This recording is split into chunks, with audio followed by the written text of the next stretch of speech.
अस्सलामुअलैकुम everyone, welcome to my channel, welcome to another vlog. I hope आप सब ठीक होंगे। हम लोग भी अल्हम्दुलिल्लाह ठीक है। सुबह हो गई है और आज तो सुबह इतनी कोई अच्छी हुई है ना, धूप निकली हुई है। और अभी हम नाश्ता करेंगे, धूप सेकेंगे और फिर हम अपने कोई काम करेंगे। काफ़ी लेट आज मैं उठी हूँ क्योंकि रात तकरीबन हमें 1 बज गया था सोते सोते, तो बहुत लेट उठे। और अभी नाश्ता करेंगे और उसके बाद फिर जो भी रूटीन हुई फिर मैं आपके साथ शेयर करूँगी। आज अल्लाह का शुक्र है, धूप बड़ी प्यारी निकली थी काफ़ी दिनों के बाद। तो मैं गैराज में आके बैठ गई हूँ भाई, अपनी प्रॉपर जो मेरी फ़िक्स प्लेस है वहाँ पर। साथ में ज़ावियार मेरे होता है क्योंकि ये मेरे साथ ही उठ जाता है। और यहाँ पर फ़ातिमा भी आ गई थी और फ़ातिमा का जो है ब्रेकफ़ास्ट वो बन रहा था। मेरे लिए ब्रेकफ़ास्ट जो है वो बन रहा है। सो बस यहाँ पर बैठ के हम लोग नाश्ता करेंगे। जो बच्चा उठता जाएगा वो मुझे यहाँ पर देख के यहीं पे बैठता जाएगा और यहीं पे नाश्ता करता जाएगा। ये हमारी रूटीन बन चुकी हुई है। तो यहाँ पर ज़ावियार और मैं वेट कर रहे हैं हमारे नाश्ते के लिए। फ़ातिमा थोड़ा जल्दी उठ गई थी तो उसने फिर जल्दी कह दिया था हुसैन भाई को कि नाश्ता बना दें। तो बस बाकी हम ये कि अपना वेट कर रहे हैं। और कल मैंने नेल्स लगाए थे, हाय अल्लाह इतनी मुश्किल मुझे हुई, ना मैं खाना खा पाऊँ ना किसी बच्चे का कपड़े चेंज कर पाऊँ। इतने मेरे हाथ, जिसे कहते हैं ना, मैं बहुत अनकंफर्टेबल थी। आज भी मैंने रात को फिर पानी में सोख किए हाथ और फिर मैंने अपने नेल्स उतार दिए थे, गर्म पानी में सोख किए थे, मैंने एल्फ़ी के साथ लगाए हुए थे। तो अब मैंने भी बिल्कुल नहीं लगाने नेल्स। यहाँ पर मैं ऊपर बैठी हुई थी ज़ावियार के साथ तो अचानक ज़ैनब फ़ातिमा ना बड़ा प्यारा खेल रही थी ज़ावियार के साथ। मुझे इतनी हंसी आ रही थी, इतनी खुशी हो रही थी और इतने प्यारे लग रहे थे बच्चे। तो मैंने सोचा कि चले मैं इसका इनका क्लिप बना लूँ। बड़े ही प्यारे ना भाई को ट्रिक करने की कोशिश कर रहे थे। ज़ावियार जो है वो टीवी देख रहा था अपने ध्यान से, तो ये तीनों ना पता नहीं कुछ पका रही थी कि हम भाई को क्या तंग करते हैं, टीज़ करते हैं। तो मुझे बड़ी हंसी आ रही थी। और इज़ा ने कल रात के ही यही कपड़े पहने हुए थे। ऊपर से फ़्रॉक मैंने रिमूव कर दिया था, बाकी हाई नेक और लेगिंग्स इसने पहनी हुई थी। तो इसी तरह ये सो गई और सुबह इसी तरह फिर रही थी। मैंने भी सोचा कि चले मैं अब इसको क्या चेंज करवाऊँ। खैर है, अब एक दफ़ा ही कपड़े जो है ना मैं चेंज करवाऊँगी। ज़ैनब फ़ातिमा तो माशाल्लाह ख़ुद कर लेती हैं कपड़े चेंज। इन्होंने खुद ही कर लिए थे, मैंने इनको दे दिए थे तो ये फिर खुद ही कर लेती हैं। तो बस यहाँ पर बच्चियाँ जो हैं भाई के साथ खेल रही थी। सफाइयाँ सारी हमारी हो गई थी। बस मैं ऊपर आई थी कि अब मैं आहिस्ता आहिस्ता तैयार होना शुरू करूँ क्योंकि माशाल्लाह माशाल्लाह माशाल्लाह होता ये है कि चारों बच्चों को तैयार करने में ना बड़ा टाइम लग जाता है। और मेरी कोशिश भी ये होती है कि सारे ही अच्छे लगें, इनके हेयर स्टाइल्स भी अच्छे से बने और प्रॉपर जैसे तैयारी होती है वैसे हों। ऐसा नहीं है कि बस कपड़े पहने और चले गए। तो बस इस वजह से ना फिर वो काफ़ी टाइम लग जाता है। ईज़ा के कल मैंने बाल नहीं स्ट्रेट किए थे, इसके ऐसे ही पोनियाँ बना दी थी। आज मुझे दिल है कि मैं इसके बाल स्ट्रेट करूँगी। और ज़ैनब फ़ातिमा के मैं कुछ कल स्ट्रेट किए थे और मुझे था कि आज मैं कुछ अच्छा सा हेयर स्टाइल बनाऊँगी। तो बस यहाँ पर ये खेल रहे थे और फाइनली फिर ज़ावियार भी उठ गया कि अब इनको पकड़ आता और पकड़ के तो इनको लॉक करने की कोशिश कर रहा था रूम में कि अब मैं आप लोगों को मैंने पकड़ लिया है और अब आप रूम में लॉक हो जाएँ। तो ये ऐसे खेलते रहते हैं माशाल्लाह चारों। अल्लाह का शुक्र है, माशाल्लाह माशाल्लाह माशाल्लाह कह दीजिएगा आप लोग भी। बड़े प्यारे लग रहे थे। ये जी कल मैं सालन बना के गई थी। जब मैंने मायू पे कल गई थी तो मैं ना इनके लिए सालन बना गई थी, हुसैन भाई के लिए और अपने भाई के लिए। तो यहाँ पर मैंने थोड़ा गरम इसको किया है। मैंने कहा कि अब दोपहर का टाइम हो गया, हम लोगों ने भी खाना खाना था। कल मैंने ज़्यादा ही सालन बना लिया था और ये बहुत ना, मैं चूल्हा चला के ऊपर चली गई थी और हुसैन भाई ने फिर वो बंद तब किया जब काफ़ी गाढ़ा सा हो गया। मैं चाह रही थी कि ऐसा शोरबे वाला सालन बने। तो बस फिर मैं आई हूँ, मैंने इसमें थोड़ा-सा पानी ऐड किया। सुबह देखा मैंने तो ये तो बड़ा थिक था। कल तो इन्होंने खाना खा लिया क्योंकि मायू पे ये दोनों नहीं गए थे, लड़कियों का फंक्शन था। तो फिर मैंने अभी गरम किया, रोटियाँ मँगवाई और मैंने कहा कि सब ये बारी-बारी खाते जाएँ जिसको भूख लगे। तो ये सालन जो है ना वो हम ख़त्म करेंगे। उसके बाद मैं फिर ऊपर आ गई थी, तकरीबन 4 बजे मैंने तैयारी शुरू की और साढ़े 6 बजे हम लोग तैयार होके गए। माशाल्लाह 2 ढाई घंटे आराम से लग जाते हैं सब बच्चों को रेडी करने में। हालाँकि आज मैंने जो है ना वो इनको नहलाया नहीं था। कल नहलाया था और माशाल्लाह कल भी नहलाने में बहुत टाइम गुज़र गया। ख़ैर यहाँ पर जी मैंने ज़ैनब के हेयर स्टाइल बना दिया था। मेरा था कि आज कुछ डिफरेंट हो। मेहंदी पे ना ऐसे मिडियाँ सी अच्छी लगती हैं, फ्रेंच टेल या ऐसी किसी किस्म की भी। तो ब्रेड जो होती है वो अच्छी लगती है। तो ख़ैर मैंने फिर बनाने की कोशिश की, मैं अच्छी नहीं हूँ ब्रेड बनाने में, मुझसे कभी पकड़े ही नहीं जाते बाल ना, मुझसे मुझसे होती ही नहीं है ब्रेड। मुझे शौक़ तो बहुत है, मुझे प्यारे भी बहुत लगते हैं, लेकिन बड़ी मुश्किल से मैंने ये फिर ब्रेड बनाई, बड़ी मुश्किल से। और ये कोई आसान मेथड था उससे, और साथ में मैं नीचे से कल स्ट्रेट थे बच्चों के, तो मैं चाह रही थी लुक ज़रा चेंज हो जाए। तो आज मैंने इनके कर्ल्स कर लिए थे, थोड़े-थोड़े बाल मैंने इनके वॉश नहीं किए थे क्योंकि बिल्कुल कल ही नहाई थी, तो नीट एंड क्लीन थे। तो बस मुझे था कि आज थोड़ा-सा जो है ना वो लुक जो है वो चेंज हो जाए। तो बस वही मैं करूँगी, हल्के-हल्के नीचे से ऐसे मैं स्ट्रेटनर से ही स्ट्रेट कर देती हूँ, मेरी प्रैक्टिस है, मुझे आते हैं। और किसी का हेयर स्टाइल बनाना हो ना, मैं काफ़ी अच्छा बना लेती हूँ, अपने बड़ी मुश्किल होती है। लेकिन ख़ैर अपने भी मैंने खुद ही बनाने थे क्योंकि सैलून्स यहाँ पर ना एक तो महँगे बहुत हैं, दूसरा ये कि पसंद का काम ना कोई-कोई करता है, और जो करता है वो फिर अच्छा ख़ासा चार्ज करता है। लाइक यहाँ पर पार्टी मेकअप का जो रेट है वो 5000 6000 है विद हेयर स्टाइल्स, और अगर सिंपल हेयर स्टाइल्स बनाने हैं तो 2000 2500। तो वो मुझे लगता है कि ये बहुत ज़्यादा है, जबकि फैसलाबाद लाहौर में काफ़ी रीज़नेबल प्राइस है। तो ख़ैर मैंने फिर इसी तरह का हेयर स्टाइल बना दिया, ओवरऑल प्रेजेंटेबल लग रही थी लुक। और ज़ैनब के आगे से ना अनइवन मुझे बाल लग रहे थे, ये फिर मैंने काट दिए थे, मुझे अच्छे नहीं लग रहे थे। यहाँ से फिर मैंने ना बाद में काट दिए थे तो अच्छे हो गए थे। तो ये है जी ज़ैनब की लुक। अभी मैं इनको रेडी करूँगी, और फिर फ़ातिमा का भी हेयर स्टाइल मैंने बना दिया था। फ़ातिमा का ना मुझे मेरा दिल था कि मैं ऐसे ना डॉल्स वाला बनाऊँ, तो मैंने बड़ा प्यारा इसका जैसे डॉल्स के होते हैं ना वो बनाया था, 2 पोनियाँ करके कर्ल्स कर दिए थे, वो भी हँस रही थी, उसको भी अच्छा लग रहा था।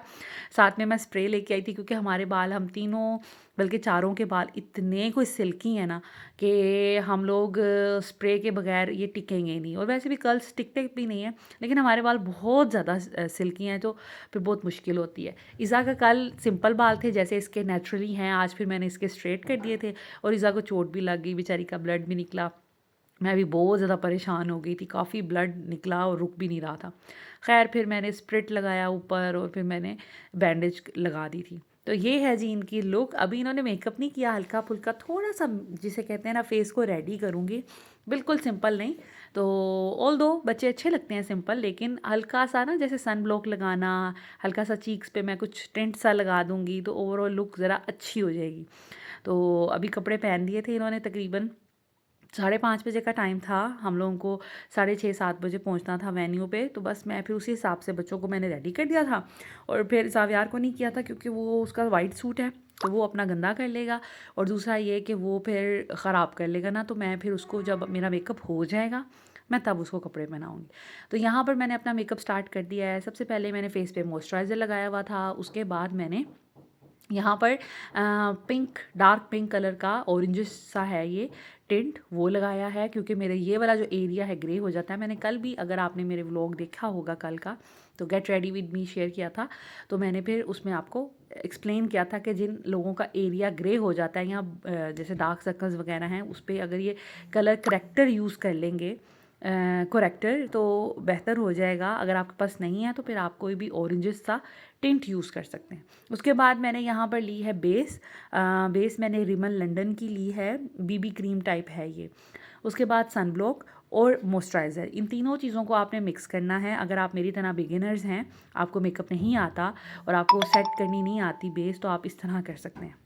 तो यहाँ पर जी मैंने अच्छे से बेस जो है पूरे फेस पे लगा ली है, और ब्यूटी ब्लेंडर लेंगे, उसको आपने जब भी यूज़ करें वॉश करके करें, अच्छे से स्क्वीज़ करके, बहुत ज़बरदस्त फिर आपकी बेस जो है ना अप्लाई होती है। और आप कोशिश करें, अगर आपको मेकअप नहीं आता, मेरी तरह हैं आप लोग, तो आप कोशिश ये करें कि हमेशा लिक्विड बेस लें, ठीक है? ये ज़्यादा अच्छे से स्प्रेड हो जाती है और आपको मुश्किल नहीं होती। और आपने तब तक ब्यूटी ब्लेंडर से टैप टैप करते जाना है जब तक आपको ख़ुद को ना लगे कि भाई आप कोई पैच नहीं है, कहीं पे भी ब्लेंडिंग की ज़रूरत नहीं है, और अच्छे से इवन तरीके से सारी बेस जो है फेस पे अप्लाई हो चुकी है। और यकीन करें ये इतनी अच्छी सेट हो जाती है ना कि फिर आपकी बेस कहीं नहीं जाती, और पूरे दिन भी का भी फंक्शन हो, जैसे अगर आपने ट्रैवल करना है तो भी कहीं नहीं बेस जाती। ये मेरा अपना जो है ना आजमाया हुआ तरीका है। उसके बाद ये मैंने लिया है कंसीलर। आप चाहें तो मेकअप से पहले भी, बेस से पहले भी कंसीलर लगा सकते हैं। तो ये वाला जो मेरा एरिया है ना, इसको मैं कवर कर दूँगी क्योंकि आइज़ जो होती हैं ना वो आपकी थोड़ी डार्क होती हैं, तो इस वजह से आपको कंसीलर से उसको क्लीन करना है ताकि जो भी आप शेड लगाएं ना एग्जैक्ट आपका कलर आए। तो इस वजह से मैं फिर, और वैसे भी आईज़ में थोड़ी डेप्थ होती है इस वजह से, तो मैं फिर ये कंसीलर से इसको अच्छे से कवर कर दूँगी ताकि मैं जो भी इसमें लगाऊँ अच्छे से उसका रिज़ल्ट आए। अब मेरे पास ज़्यादा मेकअप तो है नहीं, जैसे मैंने कल भी बताया था कि मैं बहुत ज़्यादा मेकअप तो करती नहीं हूँ, तो इस वजह से मेरे पास शेड्स वगैरह नहीं है। अभी फ़िलहाल मेरे पास गोल्डन शेड था, मेरे ड्रेस में आज गोल्डन कलर है, ब्लू है एंड हल्का सा पिंक कलर है।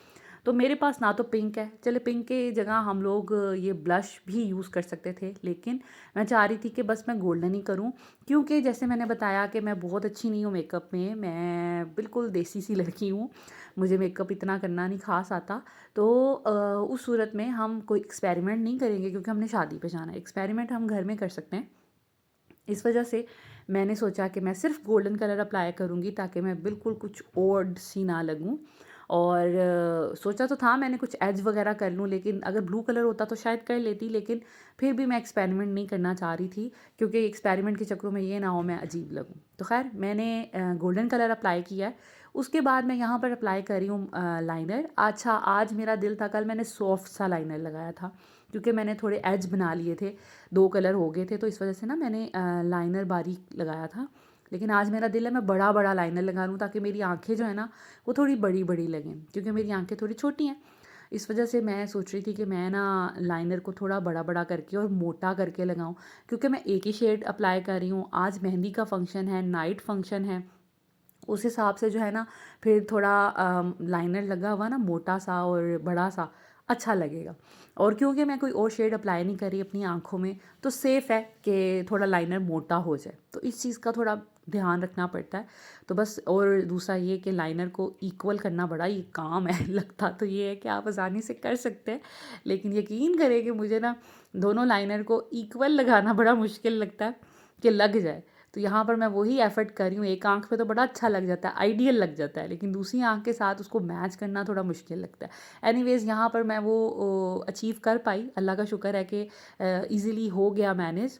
तो यहाँ पर बस मैं वो कर रही हूँ, यहाँ से थोड़ा-सा मोटा हो गया था, तो फिर मैंने क्या किया, मैंने एक कॉटन बड ली, उसमें मैंने थोड़ा-सा मॉइस्चराइज़र लगाया, और इसका जो नोक है ना वो थोड़ी-सी मोटी हो गई थी, उसको मैं क्लीन करके तो दोबारा से उसको इवन कर लूँगी, तो बड़ी ज़बरदस्त हो जाएगी, और अल्लाह का शुक्र है हो गई थी। तो अभी ये है कि मैं मेकअप सीख रही हूँ, ऐसा नहीं है कि मुझे आता है बहुत अच्छे से। मैंने बहुत वीडियोज़ तो देखती रहती हूँ, लेकिन ये है कि मैं अप्लाई जो है ना वो नहीं करती, प्रैक्टिस नहीं करती, तो जिसकी वजह से मैं थोड़ी अनाड़ी हूँ। उसके बाद मैं काजल लगाऊंगी, मुझे काजल लगाना बहुत अच्छा लगता है। ये हाशमी काजल, कल की भी किसी ने पूछा था कि आप, ये आपने कौन सा काजल लगाया था, तो ये हाशमी का जो आम सा ट्यूब वाला काजल होता है, ये मैं वही लगाती हूँ हमेशा से। सर्दियाँ तो ये फैलता नहीं, गर्मियों में फैल जाता है, और काजल लगाने से आंखें तो जो है ना वो थोड़ी और बड़ी बड़ी दिखेंगी। उसके बाद आपने मस्कारा लगाना है। यहाँ पे मैं, मुझसे एक गलती हो गई, मुझे मस्कारा मैं रूटीन में भी भूलती नहीं हूँ, लेकिन आज मैं भूल गई। मतलब हद है कि मतलब आज मैं मस्कारा लगाना ही भूल गई जो कि मैं कभी नहीं भूलती, मैं कुछ लगाऊँ या ना लगाऊँ मस्कारा लाजमी लगाती हूँ। फिर खैर कुछ होना तो था नहीं, मैं जब गाड़ी में बैठी हूँ फिर मुझे याद आया, आगे काफ़ी निकल गए हम घर से, तो फिर मुझे याद आया मस्कारा तो मैंने लगाया नहीं लेकिन चले खैर। यहाँ पर मैं जी हाइलाइटर लगा रही हूँ। मैंने पहले ब्लश लगाया पीची पिंक कलर का, उसके ऊपर में ना मैंने थोड़ा सा गोल्डन हाइलाइटर भी लगा लिया। इससे क्या होता है, आपका फेस ना, आप जहाँ जहाँ फेस करेंगे आपका फेस में एक जब लाइट पड़ेगी ना तो आपका फेस शाइन करेगा। ये भी मैंने नया नया सीखा है। उसके बाद नोज़ पे, अपर लिप्स और आईब्रोज़ के ऊपर और चीक बोन के ऊपर मैंने हाइलाइटर लगा लिया। आइज़ के ऊपर जो आईब्रो होती हैं उनके नीचे बिल्कुल एक लाइन जो बनती है उस पर भी हाइलाइटर लगा हुआ बहुत प्यारा लगता है। और यहाँ पर मैं भूल गई फिर आईब्रोज़ को सेट करना, हालांकि मुझे ये काम सबसे पहले करना चाहिए था। मैंने जैसे कल भी बताया था, ये न्यू सैलून से मैंने आईब्रोज़ बनवाई, उसने एक मेरी आईब्रो ही बिठा दी। तो अब उसको मैनेज करने के लिए मैं पेंसिल यूज़ कर रही हूँ, आई पेंसिल, जो भी आईब्रो सेट करने के लिए होती है। खैर वो थोड़ा सा एक खम ही है, वो मैंने सेट कर लिया था। उसके बाद हम लगाएंगे पीची पिंक कलर की लिपस्टिक। कल मैंने थोड़ी लाइट ब्राउन सी लगाई थी, आज मैंने पीची पिंक, जो सेम मेरा कलर है ब्लश का, वही मैंने यूज़ किया है।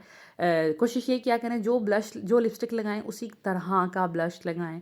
ये भी एक मतलब समझने की बात है कि ऐसा ही होना चाहिए बहुत सी ऐसी लेडीज़ होंगी जिनको शायद ये बात ना पता हो। खैर यहाँ पर जी मेरा मेकअप डन हो गया था, और काश यहीं पे मुझे याद आ जाता कि भई लाला तुमने तो मस्कारा लगाया ही नहीं। लेकिन खैर आज के लुक के लिए मुझे ज़रूर कमेंट्स में बताइएगा। कल भी बहुत-बहुत शुक्रिया जिन लोगों ने मुझे बताया कि भई आपने भी बहुत अच्छा मेकअप किया, सिंपल था लेकिन अच्छा था। बहुत-बहुत शुक्रिया। आज मैंने सिंपल ही किया, आज भी कोई ख़ास मैंने चेंज नहीं किया, बस थोड़ा लाइनर मैंने मोटा कर दिया। मुझे ज़रूर फीडबैक दीजिएगा कि क्या ये ठीक लग रहा है कि नहीं लग रहा, मुझे दोबारा करना चाहिए कि नहीं करना चाहिए। उसके बाद यहाँ पर मैं जी करी थी अपने बालों को कर्ल्स, जो कि मैं स्ट्रेटनर से ही करती हूँ। सैलून में भी इसी तरह करते हैं, और सैलून में मुझे बैठ बैठ के, या जैसे जिसे कहते हैं कि जब जाती हूँ देखती हूँ वो कैसे काम कर रही हैं, इंसान ऑब्ज़र्व तो करता ही है। तो बस कर कर के मुझे भी थोड़ा बहुत आइडिया हो गया, कुछ ट्यूटोरियल्स भी देखे हुए थे। तो ये काम तो मुझे काफ़ी देर से आता है करना, मैं करती नहीं हूँ वो एक अलग बात है। तो ख़ैर ये बस आपने एक ही डायरेक्शन में इसको करते जाना होता है, जहाँ से शुरू आपने किया उसी डायरेक्शन में बस आप सारे बालों को कर्ल्स करते जाएँ। मैंने 2 लेयर्स बना ली थी, नीचे वाले बालों को मैंने अलग किया था, ऊपर वाले बालों को मैंने अलग किया था। और ये मेरा भाई, इसको इग्नोर कीजिएगा प्लीज़। उसके बाद यहाँ पर मैं अपने आहिस्ता-आहिस्ता सारे बाल कर लूँगी। कल मैंने स्ट्रेट किए थे, तो मेरा मुझे ये होता है कि शादी है, 3 दिनों की शादी है, तो उसमें ना आपको डिफ़रेंट लुक्स क्रिएट करनी चाहिए, बच्चों की भी, अपनी भी, क्योंकि देखें शादियाँ रोज़-रोज़ नहीं आती। और आप जब भी किसी शादी में जाएँ तो कोशिश ये करें कि हेयर स्टाइल और कपड़ों के कलर्स तीनों दिन डिफरेंट होने चाहिए। मुझे खुले बाल बिल्कुल भी अच्छे नहीं लग रहे थे, मतलब थोड़े फूले-फूले कर्ल्स करने से हो गए थे, तो मैंने फिर दोनों साइडों से आगे-आगे से छोड़ दिए थे थोड़े से, और पीछे से मैंने पकड़ के, बड़ा अच्छा यार ये एक हेयर स्टाइल बन गया। आप मुझे ज़रूर बताइएगा आपको कैसा लग रहा है। मुझे तो ऐसा लग रहा है कि जैसे मैंने सैलून से बनाया है। यही होता है। बैक कॉम्बिंग्स आजकल इतनी इन नहीं है तो मैंने नहीं की बैक कॉम्बिंग, क्योंकि आजकल ट्रेंड नहीं है बैक कॉम्बिंग का। नीचे बस स्ट्रेट बाल कर्ल्स कर लें या वैसे स्ट्रेट कर लें तो वही अच्छे लगते हैं। ये ज्वेलरी पहनूंगी, इस सेट के साथ नेकलेस भी था, लेकिन मुझे लगा मेहंदी के फंक्शन के लिए ना नेकलेस बहुत ज़्यादा ओवर हो जाएगा, मैंने फिर वो नहीं पहना। मैंने इसके इयरिंग्स पहन लिए, और साथ में मैंने चूड़ियाँ पहन ली थी, कड़े सॉरी, और एक हाथ में मैंने घड़ी पहन ली थी, एंड दैट इज़ इट, मैं तैयार हो गई थी। उसके बाद ये है जी बच्चों की ओवरऑल लुक। बच्चों को भी हल्का हल्का मैंने सन ब्लॉक लगाया, उसके बाद मैंने हल्का सा ब्लश लगा दिया था ताकि बच्चे ना थोड़े प्यारे प्यारे लगें, पिंकिश पिंकिश, और हल्का सा लिप टिंट लगा दिया था। मेरा शहज़ादा भी तैयार हो गया था। और उसके बाद ये है जी मेरी पूरी लुक। जूता मैंने ये पहना था, आजकल बड़े ट्रांसपेरेंट जूते बड़े चल रहे हैं और बड़े प्यारे लगते हैं। इसके साथ ब्लू शूज़ भी थे, लेकिन वो पूरा पूरा ब्लू हो जाना था, बड़ा अजीब लगना था, तो मैंने फिर गोल्डन यूज़ कर लिया। दुपट्टा मैंने कुछ इस तरह सेट कर लिया था, मुझे लग रहा था इसके साथ ना इस तरह दुपट्टा बड़ा अच्छा लगता है। साथ क्लच ले लिया था। और ये मेरी ओवरऑल लुक, ज़रूर कमेंट्स में बताना है मैं कैसी लग रही हूँ। ये था जी हमारा वेन्यू, बहुत ही खूबसूरत वेन्यू था, ग्रैंडियोर मार्की। ये थी जीटी रोड पे रावलपिंडी में, बहुत खूबसूरत और बहुत ज़बरदस्त था। मैं फ़र्स्ट टाइम यहाँ पे आई हूँ, देखी भी मैंने फ़र्स्ट टाइम थी, और अंदर से तो इतनी कोई खूबसूरत थी, माशाल्लाह माशाल्लाह माशाल्लाह। बहुत अच्छा फंक्शन था, बहुत वेल ऑर्गेनाइज्ड, और हर चीज़ वेल प्रिपेयर्ड। मतलब मैं बहुत खुश हुई, मुझे बड़ी खुशी होती है ऐसी चीज़ें देख के, जब कोई इंसान अपनी चीज़ें बड़ी वेल ऑर्गेनाइज़ करता है ना, मुझे बहुत खुशी होती है, क्योंकि मेरी शादी, मेरी बहन की शादी बड़ी अच्छी वेल ऑर्गेनाइज़ थी। मैंने हर चीज़ लिख लिख कर, हर चीज़ लिख लिख कर ऑर्गेनाइज़ की थी, अल्लाह का शुक्र है। तो सब कुछ तब उस दौर के हिसाब से बड़ा अच्छा हो गया था। ये ओवरऑल लुक थी हॉल की, बड़ा ही खूबसूरत बना हुआ था। और ये जी मैं फ्रंट कैमरा से आप मुझे ज़रूर बताइएगा मेरा मेकअप, हेयर स्टाइल और ड्रेस कैसा लग रहा है। तो बस यहाँ पर हम लोग बैठे थे, जगह मिल गई हमें, और बैठ के बस हम लोग यहाँ पर इंजॉय कर रहे थे। और बच्चियाँ जो हैं उनको दोस्तें मिल गई थी, तो आज तो बच्चियाँ मेरे हाथ ही नहीं आ रही थी, बड़ी खुश थी। उन्होंने एक अलग टेबल अपना बनाया हुआ था, जिसमें सारी बच्चियाँ बच्चियाँ बैठी हुई थी छोटी छोटी। और पहले फ़ातिमा भी मेरे साथ बैठी थी, फिर मैंने फ़ातिमा से कहा कि आप क्यों मेरे साथ बैठ के बोर हो रही हैं, आप भी जाएँ फ्रेंड्स के साथ। तो वो कहती हाँ ठीक है, मैंने भी जाना है। तो मैंने कहा चलें आप चले जाएँ। बस ज़ावियार मेरे साथ रहा, क्योंकि बहुत छोटा है, मैं इसको अनअटेंडेड छोड़ना नहीं चाह रही थी। तो बस ज़ावियार मेरे साथ साथ साथ साथ रहा। और बच्चियाँ क्योंकि अब बड़ी हैं, और ज़ैनब फ़ातिमा ना ईज़ा का भी बहुत अच्छा ख़्याल रख लेती हैं, तो मैं फिर बेफ़िक्र हो गई थी। लेकिन मैं 2-2 3-3 दफ़ा जाके इनको देख के आ चुकी थी। ये था जी सूप, बहुत मज़े का था, मेन्यू में जो था। और उसके बाद इन्होंने ऐसे सेपरेटली दही भल्ले जो थे वो ऐसे इन्होंने सर्व किए थे, और साथ में सूप जो है वो सर्व किया था जहाँ जहाँ गेस्ट बैठे थे सबको। और ये बच्चियाँ मैं आपको दिखा दूँ, ये सारी अपनी कज़नें थीं। ये जो सामने पिंक ड्रेस वाली है ये मेरी जो फ्रेंड है उनकी सबसे छोटी बेटी हैं, और बाकी इनकी कज़न्स ही बैठी हुई थी आई गेस। और साथ में ज़ैनब, फ़ातिमा, इज़ा, और यहाँ पर अपना ये बच्चे भी सारे सूप अपना एंजॉय कर रहे थे, बड़े क्यूट मुझे लग रहे थे। और ये इसी टेबल पे बैठी नहीं है, इन्होंने खुद ही खाना लिया सब बच्चियों ने। ज़ैनब फ़ातिमा ने इज़ा को खाना सर्व कर दिया था, माशाल्लाह बड़ा सही इन्होंने बड़ी बहनों की तरह काम किया। तो बस यहाँ पर अभी तक तो थोड़ी बोरियत हो रही थी, लेकिन क्योंकि हम लोग जल्दी आ गए थे। उसके बाद ये हुआ कि फ़ंक्शन बहुत अच्छा था, लड़के वाले भी यहाँ पे मौजूद थे। फिर डांसेस शुरू हो गए, बहुत मज़े का फ़ंक्शन था, खाना भी बहुत अच्छा था। यहाँ पे ज़ावियार जो है वो सूप पी रहा था, मैंने उसको कहा भी कि मैं पिला देती हूँ, तो उसको था कि नहीं मैंने खुद पीना है। मैंने कहा चले ठीक है पी लें। और नैपकिन मैंने इसके ऊपर रखा था, लेकिन इसने थोड़ा माइंड किया कि नहीं मैंने नैपकिन नहीं रखना, तो फिर मैंने कहा चले खैर है कोई बात नहीं, कपड़े गंदे हो जाएं कोई बात नहीं।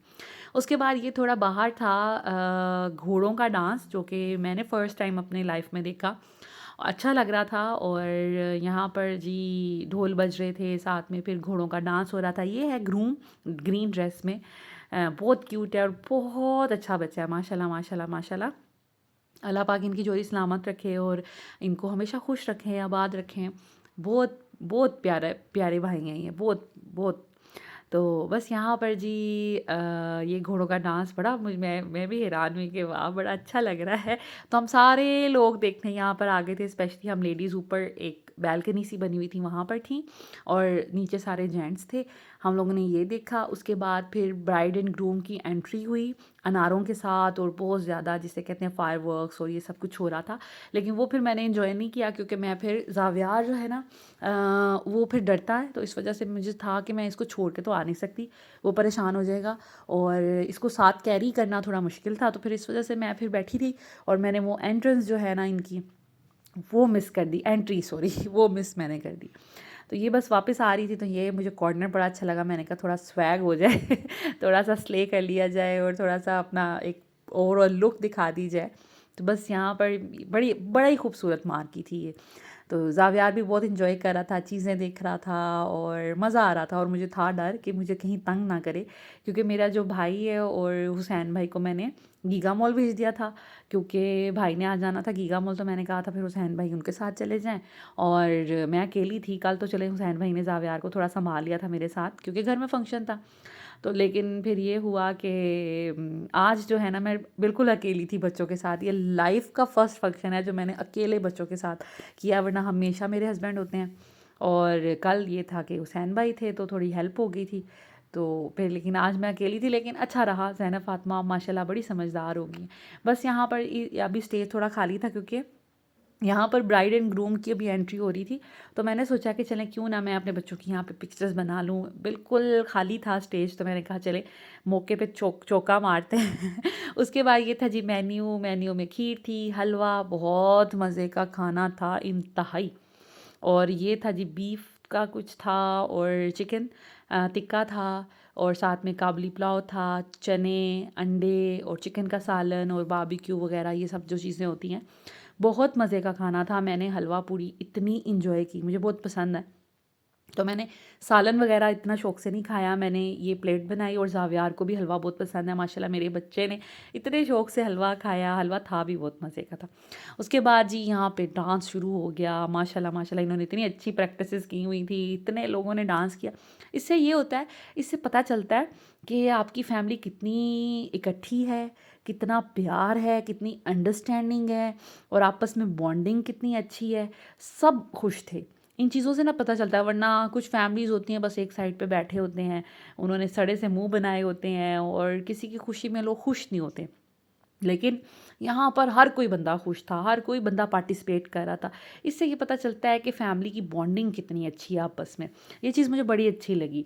तो बहुत डांस हुआ, लेकिन मैंने बहुत कम इन्जॉय मतलब लाइक देखा, क्योंकि उसके बाद मुझे था कि अब घर चलूँ, बच्चों के साथ हैं, बच्चों के सोने का टाइम है। तो मैं तकरीबन 10 बजे तक निकल आई थी। उसके बाद भी इनकी परफॉर्मेंसेस थी, बस थोड़ी सी मैंने कैप्चर की, और मैंने सोचा कि चले मैं आपके साथ भी शेयर कर दूँ। दूल्हे मियाँ बहुत प्यारा डांस करते हैं और मुझे अपनी फैमिली याद आ गई। हमारी फैमिली में इस तरह के होते हैं फंक्शन, प्रैक्टिसेस होती हैं और लाइक ढोलकी होती है, उसके बाद फिर शादियों पे डांस होता है। बस जो क्लोज़ फैमिली होती है घर के अंदर। और हमारे चाचू की शादियों पे हमने किया, छोटे चाचू की शादी पे सब ने किया। तो मुझे ना इस तरह के फंक्शंस देख के ना अपनी फैमिली, जो ददयाल वाली फैमिली है, वो याद आ जाती है। मेरे ननियाल में इस तरह के कोई बहुत कम चीज़ें होती हैं, और मेरे ससुराल में तो बिल्कुल लाइक बैंड हैं ऐसी चीज़ें तो लेकिन ये है कि मेरे जो ददयाल है उसमें बहुत फ़न किया जाता है और आपस में मिलके। तो ख़ैर, दूल्हे मियाँ तो माशाल्लाह दिखने में भी हीरो लगते हैं और डांस भी हीरो जैसा है बहुत प्यारे बच्चे हैं। और दुल्हन भी जो है ना वो बहुत प्यारी बच्ची हैं, और वो मुझे कह भी रही थी कि मेरी खाला नहीं आई तो इसलिए आप आ गई हैं, तो मुझे ऐसा लग रहा है मेरी खाला आ गई हैं। वो मुझे कहती कि आप, वो मुझे ऐसे समझती हैं जैसे मैं उनकी खाला हूँ। बहुत प्यार करती हैं बच्चियाँ। तो ओवरऑल बहुत अच्छा फंक्शन रहा। This is it. I hope आज की वीडियो आपको अच्छी लगी होगी। अगर अच्छी लगी हो तो प्लीज़ लाइक एंड शेयर कीजिएगा, चैनल को सब्सक्राइब कीजिएगा, बेल आइकन प्रेस कर दें ताकि हर नई आने वाली वीडियो की नोटिफिकेशन मिल सके। कल का व्लॉग आपने नहीं भूलना, कल भी वलीमे का फंक्शन है तो वो भी आप हमारे साथ एंजॉय कीजिएगा। सॉरी, बारात का फंक्शन है आज मेहंदी थी, कल बारात है। Thank you so much for watching. Take care. अल्लाह हाफिज़।